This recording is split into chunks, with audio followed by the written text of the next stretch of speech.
Je m'appelle Dr Beverly McMillan. Je suis une obstétricienne gynécologue certifiée avec 45 ans d'expérience et j'ai réalisé environ 500 avortements. Aujourd'hui, je vais expliquer un avortement par aspiration durant le premier trimestre, également appelé avortement par aspiration. Elle est généralement utilisée jusqu'à 14 semaines de grossesse. Lorsque la femme va pour avorter, elle s'allonge sur une table avec les pieds dans des étriers et on lui administrera une anesthésie locale.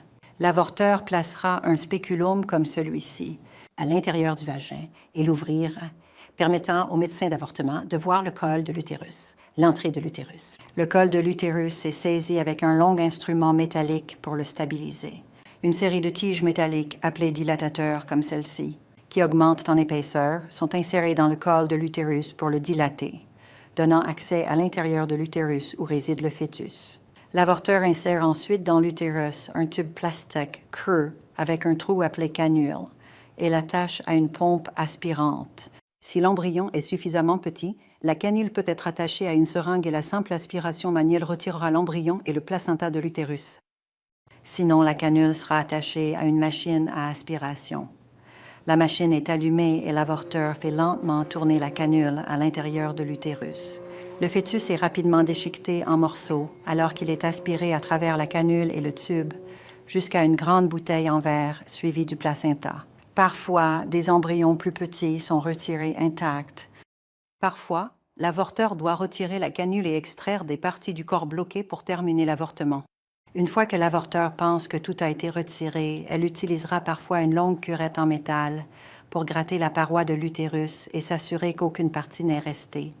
Un avortement incomplet peut provoquer une infection. Une fois l'utérus vide, les saignements sous contrôle et les instruments retirés, l'avortement est complet. Mais avant la patiente parte, le tissu doit être examiné et toutes les parties du corps sont présentes. 2 bras, 2 jambes, une colonne vertébrale, un crâne. Les risques de l'aspiration incluent la perforation ou la lacération de l'utérus ou du col de l'utérus, pouvant endommager les intestins, la vessie et les vaisseaux sanguins voisins. Les autres risques incluent l'hémorragie, l'infection et, dans de rares cas, même la mort. Les futures grossesses sont également à un risque accru de perte ou de naissance prématurée, en raison des traumatismes liés à l'avortement et des blessures au col de l'utérus. Je faisais des avortements. J'ai aidé à ouvrir la première clinique d'avortement dans l'État du Mississippi en 1975. Je pensais que l'avortement était ce dont les femmes avaient besoin et j'étais ignorante de la vie de l'enfant. Mais un jour, j'ai regardé les restes d'un petit garçon de 12 semaines que je venais d'avorter et je me suis dit, quelle est la différence entre ce petit garçon et mon propre fils de 4 ans? J'ai fini admettre l'avortement arrête une grossesse. Il tue un être humain innocent. Je suis maintenant une militante pro-vie. Je suis la preuve que n'importe qui peut changer, peu importe qui ils sont. Je vous invite à me rejoindre et à prendre la décision de protéger les enfants à naître.